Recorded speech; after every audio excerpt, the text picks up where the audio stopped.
तपाईँ त्यहाँ बेचिन जानुभएको, एक रात दवा दारू भट्टी के खानालाई जानुभएको थिएँ। फेरि तपाईँ कम्युनिस्ट कहाँबाट ल्याउनु भयो यो सम्पत्ति? क्रिस्चियनिटीको सम्पत्ति आयो नि, अथाह सम्पत्ति आयो। राजनीतिक दल फुटाउने अध्यादेश हिजो ल्याउनुहुन्छ, आज फिर्ता गर्छु भन्नुहुन्छ। मैले फुटाएँ, ठिक, तैँले फुटाउन पाउँदैनस् भने यो जस्तो नीच चेलीहरू दलालले अनि बेस्या कोठीमा लगेर बेच्न जाने र यिनीहरू अहिले त्यहाँ जानेमा के फरक हो? करोडौँ खर्च गरेर संसद सदस्य बोका बाख्रा थुने जस्तो गरेर चन्द्रागिरीमा थुन्ने, चन्द्रागिरी रिसोर्टतिर भाग्नुपर्छ म? यहाँ आएर बसेँ म, ल जान्दिनँ म कसैले, हुन्छ कि हुँदैन?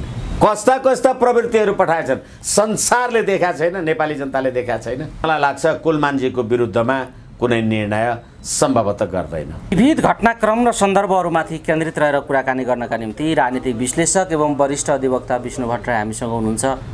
विष्णु सर, स्वागत छ।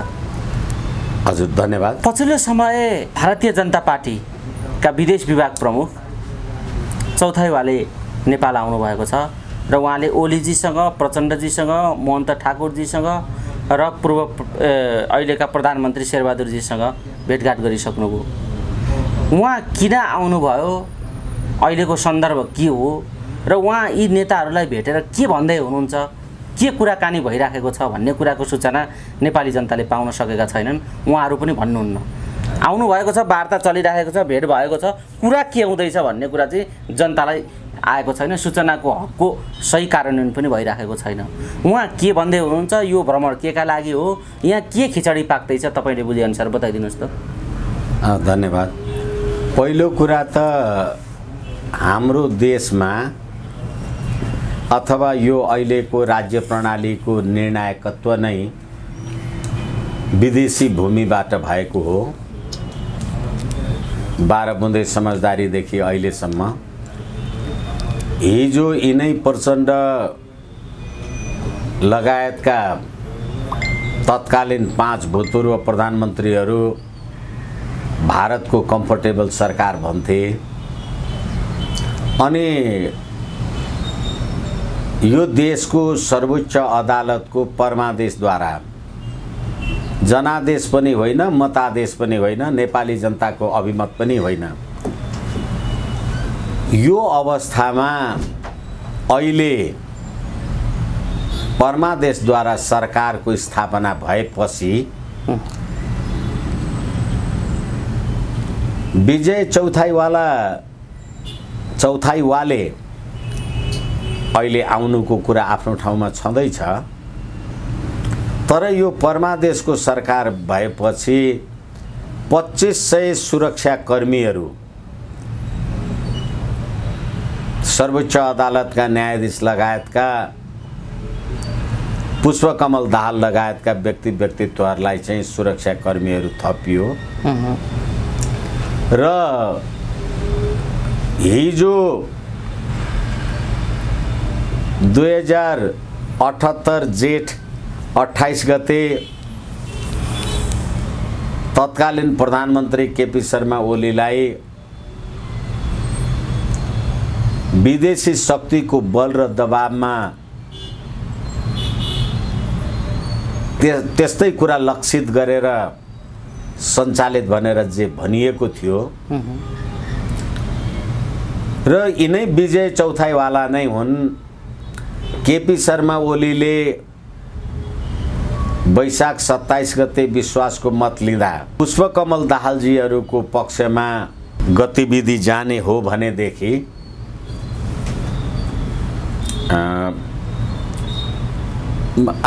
वैशाख 27 गते होइन, त्योभन्दा अगाडि जुन फागुनमा प्रतिनिधि सभा पुनर्स्थापित भएको थियो त्यतिखेर विश्वासको मत लिने क्रममा जतिखेर केपी शर्मा ओलीजीले 93 मत पाउनु भएको थियो त्यतिखेर यिनै विजय चौथाइवालाले प्रचण्डहरूको पक्षमा मतदान गर्दाखेरि त्यो चिनिया शक्ति हावी हुँदा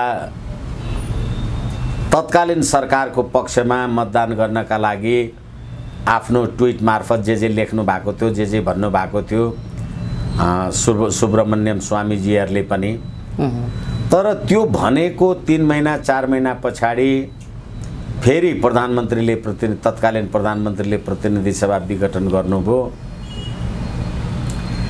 र संविधानमा नभएको व्यवस्थालाई जबरजस्ती श्री पाँचहरूले प्रधानमन्त्री नियुक्ति गर्ने अधिकार आफूमा अन्तर्निहित अधिकार सम्झेर सरकार बनाएपछि अनि चाहिँ बल्ल प्रचण्डजी लगायतका व्यक्तित्वहरूको जे सरकार अहिले गठबन्धनको सरकार बनेको छ भनिएको छ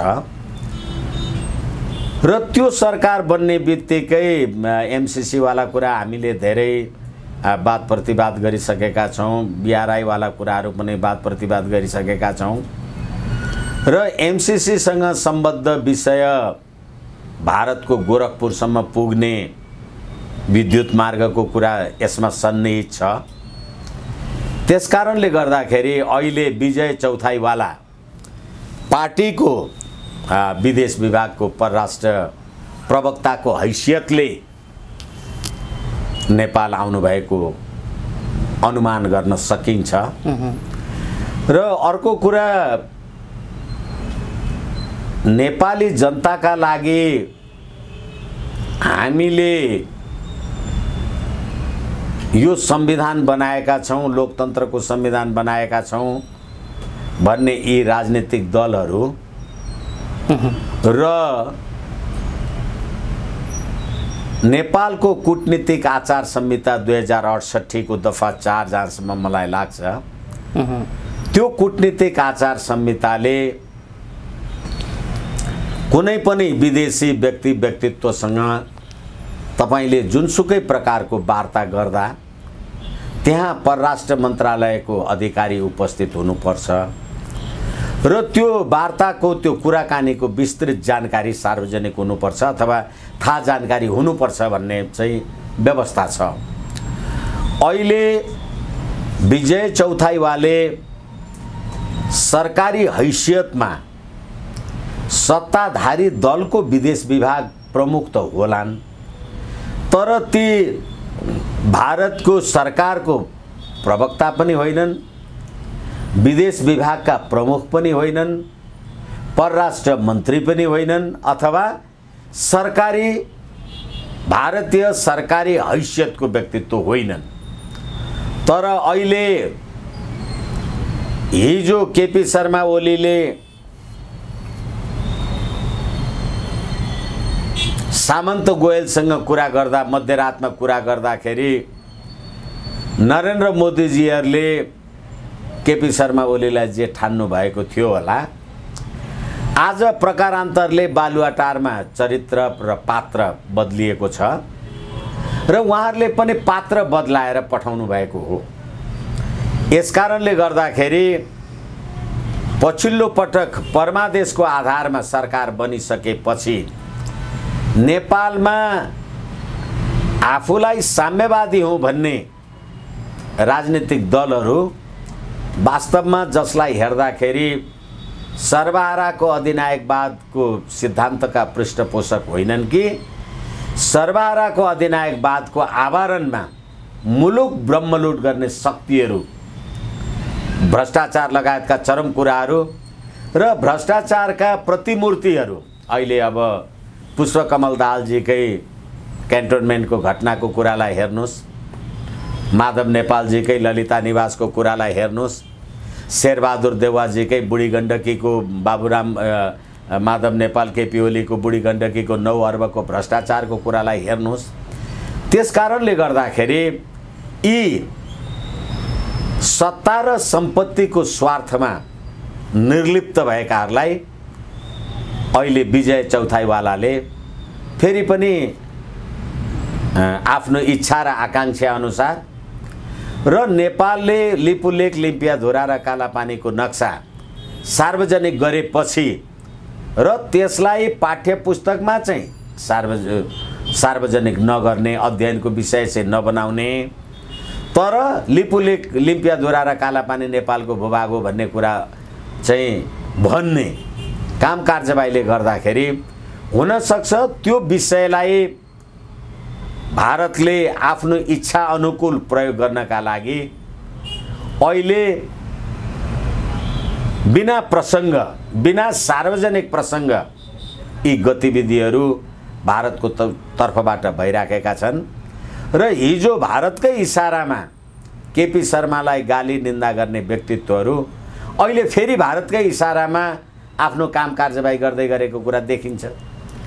यसकारणले गर्दाखेरि तपाई सत्तामा रहँदा एउटा कुरा भन्ने र तपाई सत्तामा ओर्लिँदाखेरि, सत्तामा नरहँदाखेरि अर्को कुरा भन्ने, तर अन्ततोगत्वा तपाईहरू सबै वर्तमान राज्य प्रणालीका प्रणेता हुँ अथवा यसका आयातकर्ता हुँ भन्ने तपाईहरू जो हुनुहुन्छ, सबै विदेशी शक्तिको बल, बुद्धि र बरकतमा तपाईहरूको काम कारबाही चलेको रहेछ भन्ने कुराको लक्षणले देखाउँछ।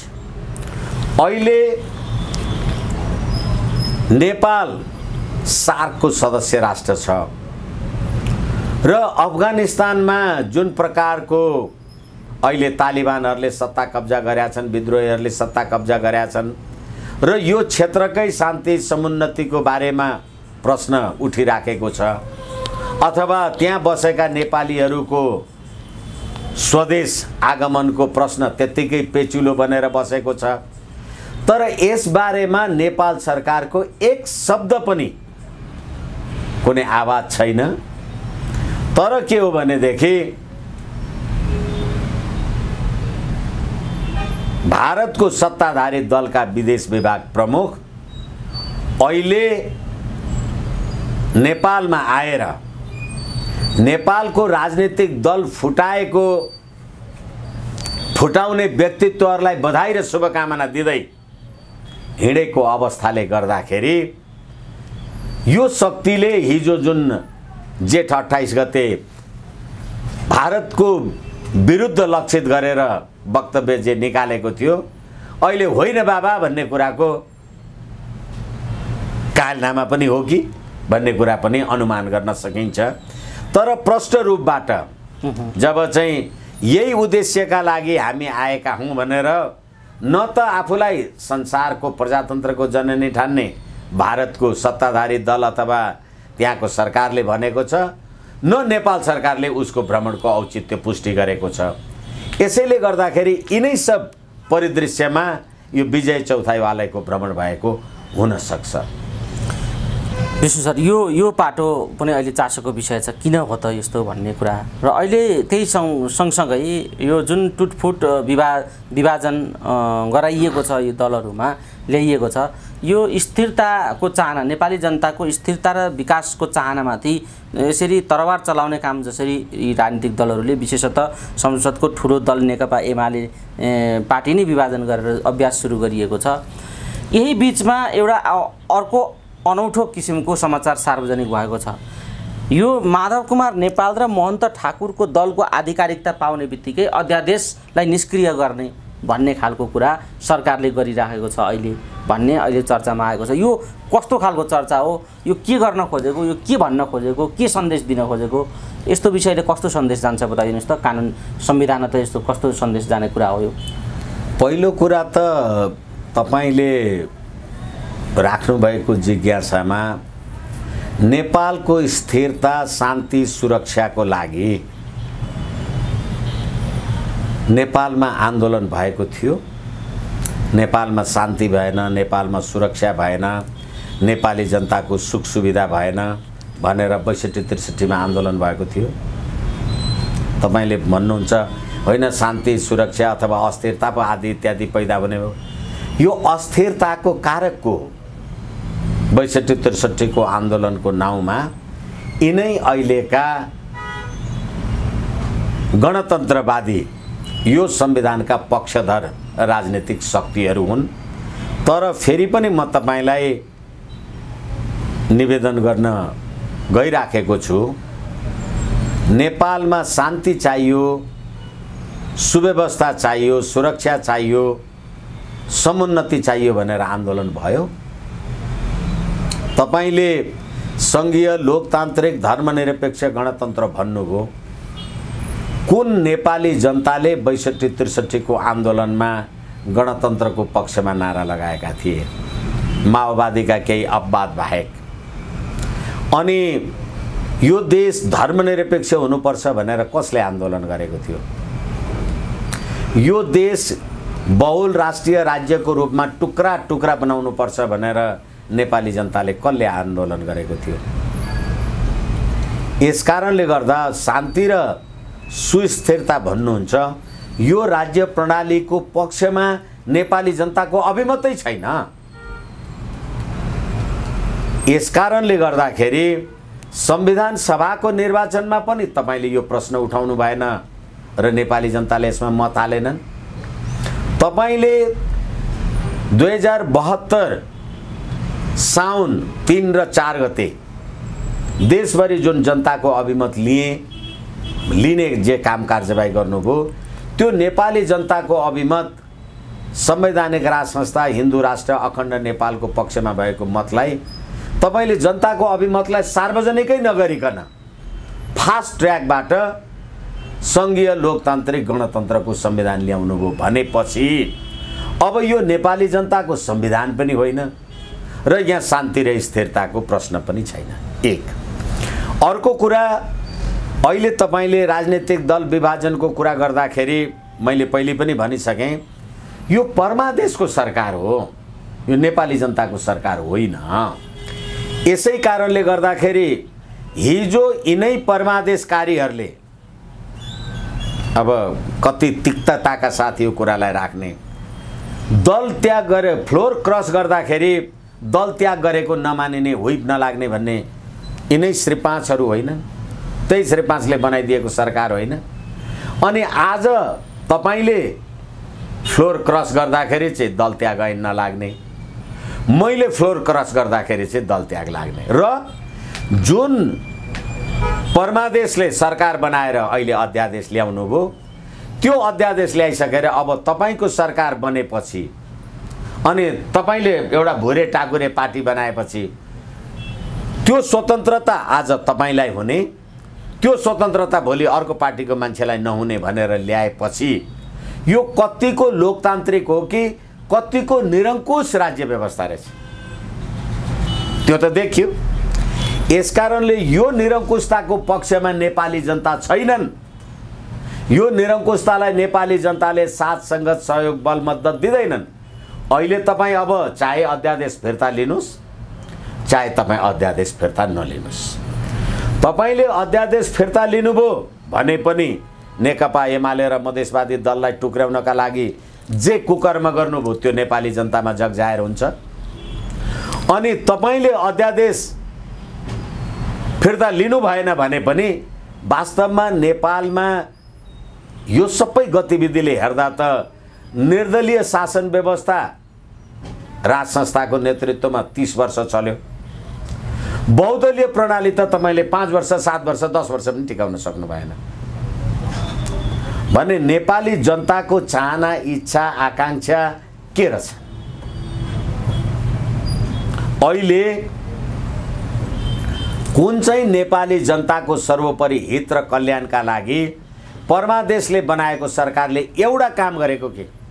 तपाईको दल फुटाउने यता मिलाउने, मेरो दल फुटाउने यता जाने, अनि को उता हर्स ट्रेडिङ गर्ने, खरिद बिक्री गर्ने, अनि वहाँ अहिले त अथवा कता कता वहाँ चन्द्रगिरी केबल कारतिर कता संसद सदस्य लोक, यिनीहरू भेडा बाख्रा बोका खसी हुन् कि यी नेपाली जनताका प्रतिनिधि हुन्? यो भैँसी गोठालोले चराए जस्तो। अनि त्यहाँबाट अहिले विजय चौथाईवाला महन्त ठाकुरलाई पार्टी फुटाएकोमा बधाई छ भनेपछि यो देशका कम्युनिस्ट हो भन्नेहरूको हाल कहाँ पुग्यो होला? होइन भने सर्वहाराको अधिनायकवाद मान्ने, धर्मलाई निरपेक्ष भन्ने पार्टीले, पार्टीका मान्छेलाई विजय चौथाईवाला हिन्दू राष्ट्र पनि चाहने, अनि पशुपतिमा मानसरोवरमा अथवा मनकामनामा अनन्त पूजा अर्चना पनि गर्नेले माधव नेपाललाई पार्टी फुटाएको कुरामा अथवा महन्त ठाकुरलाई पार्टी फुटाएको कुरामा बधाई दिनु के अर्थ छ? यसकारणले यो देशका सर्वहारा हुँ भन्नेहरू, यो गणतन्त्रका हिमायती हुँ भन्नेहरू, संघीयताका हिमायती हुँ भन्नेहरू, बहुल राष्ट्रिय राज्य बनाउँछु भन्नेहरू आफू सत्तामा पुगेर नेपाली जनताको सुख सुविधा समुन्नतिको विषय होइन, मुलुक लुट्ने काम कार्यवाहीमा निर्लिप्त रहेछन् भन्ने कुरा आजको यो अहिले तपाईँले उठाउनु भएको प्रश्न। हिजो तपाईँ अध्यादेश ल्याउनु भयो, आज तपाईँ त्यसलाई फिर्ता गर्ने मुडमा हुनुहुन्छ। अरूका दल फुटाइएको आधिकारिकता पाइसकेपछि अनि यसलाई निष्क्रिय गर्ने अनि मलाई लाग्छ आम सञ्चारमा धेरैचोटि कुरा गर्दा मैले निवेदन गरेको छु, यो संविधानको धारा 114 माथिको योभन्दा ठुलो बलात्कारहरू के हुन सक्छ? संघीय संसदको अधिवेशन नरहेको अवस्थामा, नचलेको अवस्थामा मुलुकमा तत्काल केही गर्न आवश्यक पर्यो भने मन्त्री परिषदको सिफारिसमा राष्ट्रपतिले अध्यादेश ल्याउने हो।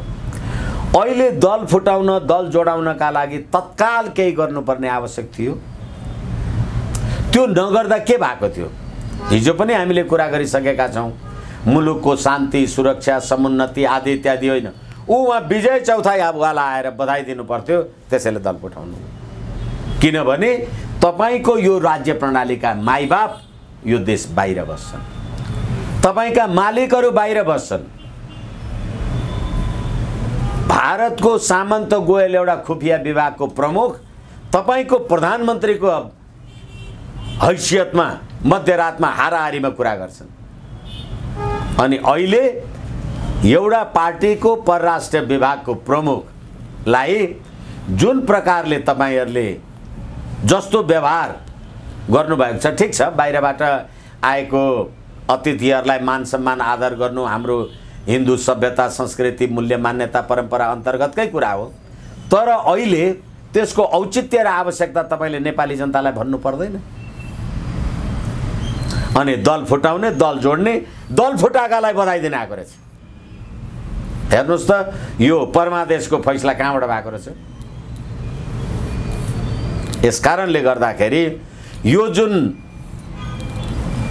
अन्धकारमा अथवा नेपाली जनताको सम्प्रभु सत्तालाई चुनौती दिएर, म त भन्दैछु चुनौती दिएर, संसारमा अदालतले सरकार बनाउँदैन, संसारमा सरकार बनाउने जनता हो। जब अदालतले सरकार बनायो अनि चौथाइवालाहरूको आगमन सुरु भयो। होला नदेखिकन अरू कति आयो होला, कति गयो होला, यो त कमसेकम देखिएर यति टिप्पणी त गर्न पाइएछ। सर, यो खालको जुन खालको राजनीतिमा विभिन्न किसिमका अस्वाभाविक गतिविधिहरू अहिले भित्रिँदै गएका छन्, देखिँदै गएका छन्। यही चित्रमध्ये एउटा अस्वाभाविक चित्र माधव नेपालजीले पनि फेरि देखाउनु भयो। अब हिजो अस्वाभाविक चित्रहरू हिजो त सबैको हेरिएकै थियो, आज आएर फेरि माधवजीले अर्को आश्चर्यचकित बनाउनु भयो। सबै सांसद लगेर चन्द्रगिरीमा थुन्नु भइरहेछ एउटा होटलमा। अब यो माधवजीले के गर्न खोज्नु भएको हो, यो माधवजीको पनि यो विषय पनि आलोचित भइराखेको छ। सदस्य जोगाउन चाहिँ चन्द्रगिरीमा होटल रिजर्भ गरेर प्रति व्यक्ति 9,000 10,000 खर्च गरेर उहाँ त्यहाँ बस्नु भएको छ भन्ने कुरा सार्वजनिक भएको छ। अब यो माधवजीको कस्तो खालको मनोदशा हो, कस्तो नियति हो माधव नेपालको यो हरकत बताइदिनुहोस् त। मैले भर्खरै निवेदन गरिसकेँ। कोही त त्यहाँबाट भाग्दैछन् भन्ने पनि सुनिन्छ। एउटा कुनै संसद सदस्यलाई तपाईँले आफ्नो इच्छा अनुसार चन्द्रगिरी अथवा कुनै गिरी लगेर तपाईँले आफू अनुकूलको काम कारबाही गर्नुपर्ने रहेछ भनेदेखि ती तपाईँका मान्छे रहेछन् कि ती खरिद बिक्रीका भेडा बाख्रा रहेछन्? अघि भने मैले भनिसकेँ। तपाईँ त्यहाँ बेचिन जानुभएको, एक रात दवा दारू भट्टी सट्टी के खानालाई जानुभएको थिएँ। तपाईलाई नेपाली जनताले आफ्नो राजकीय सत्ता र सम्प्रभु सत्ता प्रयोग गरेर दिएको मत यही खरिद बिक्रीका लागि हो। फेरि तपाईँ कम्युनिस्ट, कहाँबाट ल्याउनु भयो यो सम्पत्ति? अनि हिजो होली वाइन खाँदा एकनाथ ढकालको संलग्नतामा क्रिस्चियनिटीलाई नेपालमा लाद्नका लागि काम गर्ने माधव नेपाललाई अनि अहिले अर्बौंको सम्पत्ति कहाँबाट आयो? ललिता निवासकोले मात्रै पुग्छ र? यो त क्रिस्चियनिटीको सम्पत्ति आयो नि, अथाह सम्पत्ति आयो भनेदेखि अब नेपाली जनताले पनि बुझ्नु पर्यो कि कस्ता पात्र प्रवृत्तिहरूलाई नेपाली जनताले मत हाल्छन्। हालाकि हिजो शेरबहादुर देउवाको पालीमा 52-51 सालमा यो देखेकै थियो। अझै त्यसै कारण मैले धेरैचोटि तपाईँहरूसँग भनेको छु, पात्र उही प्रवृत्ति उही। प्रणालीको बारेमा तपाईँ जहिले तल र माथि कुरा गर्नुहुन्छ, हेर्नुहोस् त अहिले यो सर्वोच्च अदालतले वैकल्पिक सरकार बन्न सक्छ, जनताको अभिमत लिने होइन भनेको ऊ चन्द्रगिरी रिसोर्टमा भट्टी खान जाऊ भनेर फैसला गरेको भएन। यो आजसम्म तपाईँ प्रधानमन्त्री भएको 5 हप्ता भयो, मन्त्री परिषदलाई पूर्ण आकार दिन सक्नुहुन्न। राजनीतिक दल फुटाउने अध्यादेश हिजो ल्याउनुहुन्छ, आज फिर्ता गर्छु भन्नुहुन्छ। मैले फुटाएँ, ठिक, तैँले फुटाउन पाउँदैनस् भने। यो जस्तो नीच प्रवृत्ति र पात्र यी चरित्रहरूबाट तपाईँले सुरुमा प्रश्न गरे जस्तो नेपालको शान्ति समृद्धि समुन्नतिको बारेमा परिकल्पना गर्ने, मान्य सदस्यहरू भेडा बाख्रा जस्तो बिक्ने, अनि त्यहाँबाट नेपाली चेलीहरू दलालले अनि बेस्या कोठीमा लगेर बेच्न जाने र यिनीहरू अहिले त्यहाँ जानेमा के फरक हो? विशेष सर, यो कुराकानीको अन्तिम चरणमा छौँ हामी। अहिले पछिल्लो समय एमाले भित्रको गतिरोध अझै पनि वार्ता, सहमति, तेस्रो धार भन्दै छलफल चलिराखेको छ। तर माधव नेपालले चाहिँ वार्ता र सहमतिको भ्रममा नपर्न चाहिँ सबैलाई आग्रह गरेर आफ्ना पक्षकालाई माथि रिसोर्टमा बोलाएका छन्। अब यो वार्ता सहमति कसले नचाहेको हो? यो एमाले भित्रको एउटा स्वतन्त्र आँखाले हेर्दा एमालेको विवादमा यो भाडभैलो सिर्जना गर्नका निम्ति ओली जिम्मेदार छन् कि माधव नेपाल जिम्मेदार छन्? र आजको माधवजीको त्यो अभिव्यक्तिलाई तपाईँ कसरी हेर्नुहुन्छ बताउनुहोस् त। किनभनेदेखि ओलीजी जिम्मेवार छन् कि माधव नेपालजी जिम्मेदार छन्? होइन, 12 बुँदे समझदारी गर्ने विजय चौथाईवालाजीहरू जिम्मेवार हुनुहुन्छ। हिजो सिम्बमेव जयते भनेर पार्लियामेन्टमा भाषण गर्ने केपी ओली सामन्त गोयलसँग मध्यरातमा कुरा आदि इत्यादि अब धेरैचोटि भइसक्यो, कतिचोटि कुरा गर्ने, आफूलाई कम्युनिस्ट भन्ने अनि पशुपतिमा अर्बौंको जलाहारी चढाउने। माधव नेपाल अर्को आफूलाई कम्युनिस्ट भन्ने, हक जहानले ल्याएको होली वाइन खानका लागि लाइन लागेर होटल सोल्टीमा जाने। अनि अहिले सर्वहारा गरिब नेपाली जनताको पार्टी हामी त सर्वहारा हौँ भन्ने अर्बौं लाखौं करोडौं खर्च गरेर संसद सदस्य बोका बाख्रा थुने जस्तो गरेर चन्द्रगिरीमा थुन्ने। अनि यी प्रवृत्तिलाई चलाउने त जसले 12 बुँदे गर्यो त्यसले चलाउने हो के? चाहे तपाईँ केपी ओली भन्नुहोस्, चाहे माधव नेपाल, चाहे प्रचण्ड, चाहे शेरबहादुर देउवा। अघि मैले भनिसकेँ, पार्टी फुटाएकोमा बधाई दिने भ्यायो चौथाईवालले, र चौथाईवाल आएपछि हिजो पार्टी फुटाएको कुरा ठिक भयो, अब तेरो पार्टी फुटाउला नि शेरबहादुर, त काङ्ग्रेस, अब कम्युनिस्टहरूलाई टुक्रा बनाउने कुरा भइगयो। अब यो यसले गर्दाखेरि अब यो अध्यादेश फिर्ता गर्ने एउटा बाटो खोज्नुपर्छ भनेर सल्लाह दियो। फेरि यिनीहरू कुनै आफ्नो ज्ञान बुद्धि विवेक क्षमता औकात बरकत साहसमा हिँडेको देख्नुहुन्छ तपाईँहरू? होइन भनेदेखि तपाईँ एउटा संसद सदस्य, ल केपी ओली, केपी शर्मा ओलीले गरेको कुरा निरङ्कुश हो, म त्यसको विरुद्धमा छु भन्यो भने म भात तिउन खानका लागि त्यो पार्टी दर्ता नउन्जेलका लागि उहाँ चन्द्रगिरी रिसोर्टतिर भाग्नुपर्छ? म यहाँ आएर बसेँ, म ल जान्दिनँ म कसैले, हुन्छ कि हुँदैन? भने कुन भेडा बाख्रा नेपाली जनताले निर्वाचनमा चुनावमा मत हालेर पठाएछन्? कुन समानुपातिकीवालाहरूलाई पठाएछन्? कस्ता कस्ता प्रवृत्तिहरू पठाएछन्? संसारले देखाएको छैन, नेपाली जनताले देखाएको छैन। यसै कारण मैले सधैँ भन्ने गरेको छु, यो पात्र प्रवृत्ति प्रणाली पद्धति यो कुनै पनि नेपाली जनताको सुख शान्ति समृद्धि स्वाधीनता राष्ट्रियताको पक्षमै छैन। त्यसकारणले गर्दाखेरि परमादेशले सरकार बनाउँछन्, नेपाली जनतै चाहिएन। विजय चौथाईवालाले बधाई दिन्छन् पार्टी फुटेकोमा, फुटिसकेपछि अब मेरो चाहिँ फुटाउन नपाओस् भनेर फेरि जोड्छन्। होइन भनेदेखि यो अहिलेको जति हामी कुरा गऱ्यौँ होला, यसले नेपाली जनताको हित समुन्नति उन्नति चाहिँ के भयो त? यति सरकारको आलोचना गर्दा एउटा त कुनै कुरा भन्न पाइयोस्, यति चाहिँ सरकारले राम्रो गरेछ देश र जनताका लागि भनेर। भने यो राज्य प्रणाली नै नेपाली जनताको प्रणाली होइन। यो सङ्घीय लोकतान्त्रिक गणतन्त्रमा नेपाली जनतालाई तिमीले कहिले, अघि पनि मैले निवेदन गरेँ, संविधान सभाको अन्तिम समय कार्यकालको अन्तिमतिर 72 साउन 3 र 4 गते लिएका सुझावहरू, त्यहाँ संवैधानिक राज संस्था, हिन्दू राष्ट्र, अखण्ड नेपालका सुझावहरू पोकै नफुकाएर तपाईँले सङ्घीय लोकतान्त्रिक गणतन्त्रको संविधान ल्याउनु भयो।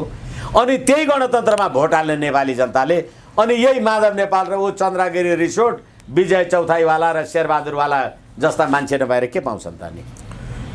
विष्णु सर, यो कुराकानी छँदैछ, यावत घटनाहरू भोलि पनि घटनाक्रम अरू बढेर जाने देखिन्छ। अब तपाईँले चिरफार प्रष्ट ढङ्गले गरिदिनु भयो। अहिले पछिल्लो समय अर्को विषय पनि एउटा चासोका साथ हेरिएको छ। कुलमान घिसिङ विरुद्धको रिट सर्वोच्चमा आज सुनवाई हुँदैछ र प्रधान न्यायाधीशकै बेन्चमा त्यो पुगेको छ। यो प्रधान न्यायाधीशकै बेन्चमा पुग्नुपर्ने, उहाँले नै हेर्नुपर्ने मुद्दा थियो कि थिएन एउटा। अर्को कुरा, यो कुलमान घिसिङको विरुद्ध परेको रिटबारे तपाईँको के प्रतिक्रिया छ बताउनुहोस् त? आज सुनवाई त हुँदैछ। प्रधान न्यायाधीशकै बेन्चमा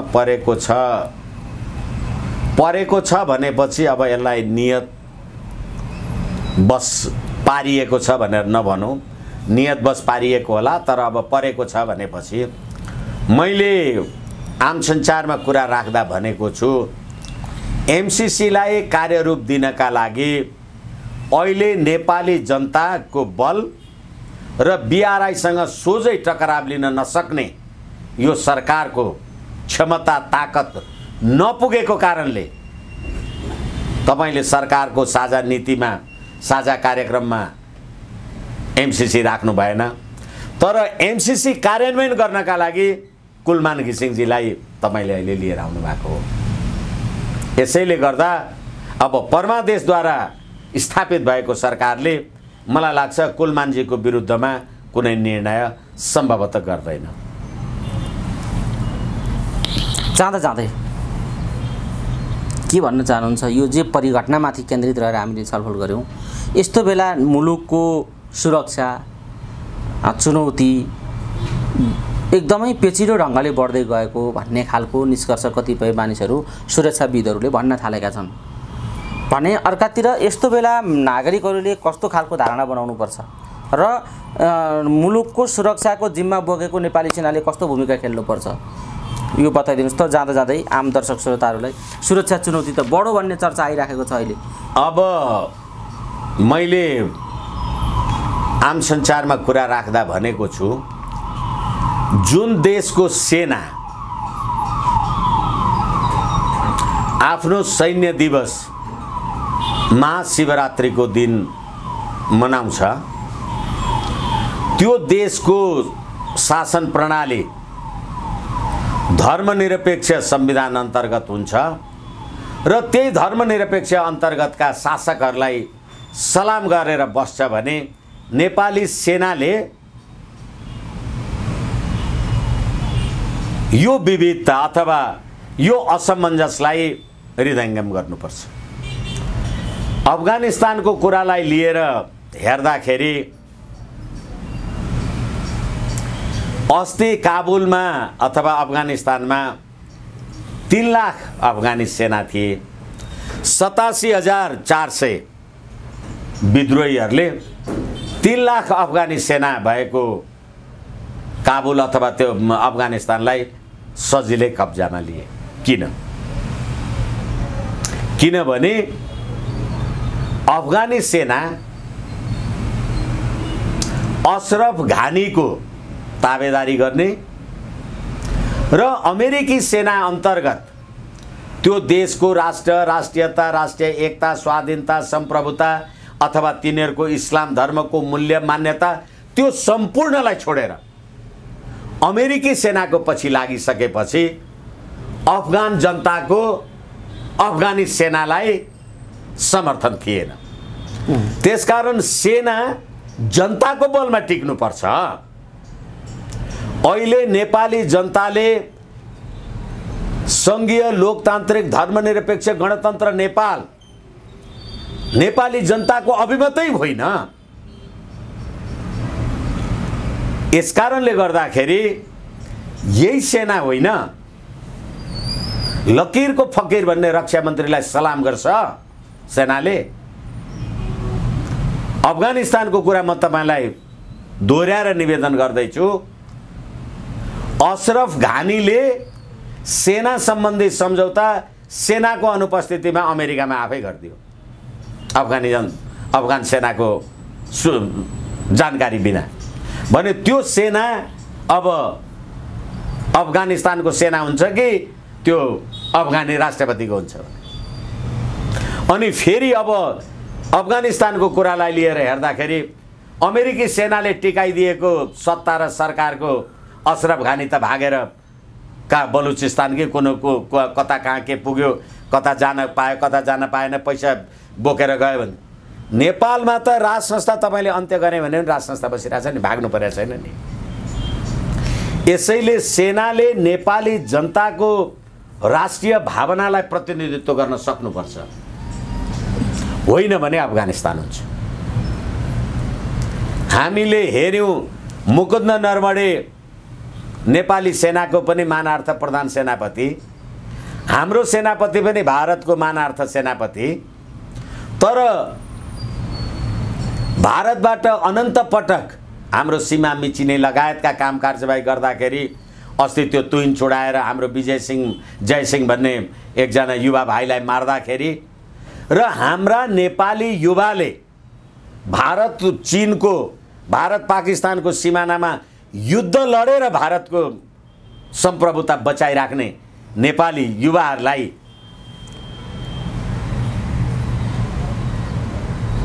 अनि नेपालमा नाकाबन्दी लगाएर तिनै नेपाली युवाका दुलैहरू सुत्केरी हुन नपाउनका लागि एम्बुलेन्समा पेट्रोल छैन, अस्पताल जान नपाएर घरमै छटपटिएर मरेका छन्। तिनीहरूलाई नै सलाम गर्न फेरि त्यही विजय चौथाईवाला कुरा आइहाल्यो। अब तिनीहरूलाई सलाम गर्न यिनीहरू आइरहेछ। यसैले गर्दा सेनाले अस्ति जेठ 23 गते नेपालको पछिल्लो राजनीतिक घटनाक्रमलाई सेनाले नजिकबाट निहालेको छ र सेना यसमा सजग छ भनेर जे भनिराखेको छ। अब अहिले परमादेशको चक्करमा नेपाली जनताको अभिमत बिना बनेको सरकार र त्यसको ताबेदारी कुन हदसम्म सेनाले गर्ने भन्ने कुरा पनि विचार गर्नुपर्छ भन्ने मलाई लाग्छ। र नेपाली जनताको धारणा, नेपालको सभ्यता, संस्कृति, भूगोल, इतिहास सम्पूर्ण कुरामा अहिलेको राज्य व्यवस्थाले समाप्त पार्न खोजिराखेका छ। हिन्दू राष्ट्रको पहिचान समाप्त गर्न खोज्यो 94% ओमकार परिवार। यिनै सेना पनि त हरेकका यिनीहरूका ब्यारेकमा त देवताका मन्दिर छन् नि। अनि धर्मनिरपेक्ष देशको संविधानको रक्षा गर्नलाई सेनाले प्रश्न छैन सेनामाथि?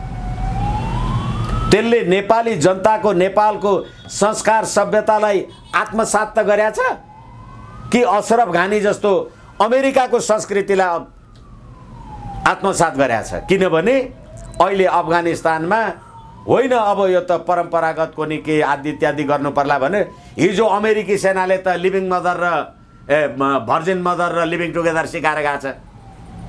अब अहिले संस्कारमा फर्किनु पर्यो भने त गाह्रो छ नि।